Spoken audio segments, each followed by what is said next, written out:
আমার এক ফ্রেন্ড ছিল সেনেগালের, নাম আব্দুল ফাত্তা। মিশর আমি পড়ি, প্রথম আমি কালো লোক দেখলাম। মাগরিবের নামাজের সময় 2008 এপ্রিলের 21 তারিখ পৌঁছলাম। আমাদের 11 জনকে নিয়ে গেল সেন্ট্রাল মস্কে, নামাজ পড়তেছি। 100 দেশের ছাত্র নামাজ পড়ে, আল্লাহু আকবার। নামাজ পড়ে সালাম ফিরিয়ে দেখি ডান দিকে একটা মুনকার, বাম দিকে নাকির, কুচকুচে কালো। আমি দিছি দৌড়।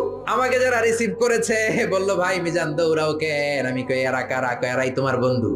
সর্বনাশ, 5 বছর এগুলোকে থাকতে হবে তোমাকে, গোটা বিশ্বের ইসলাম সম্পর্কে জানতে হবে, গবেষণা করতে হবে, ঠিক না?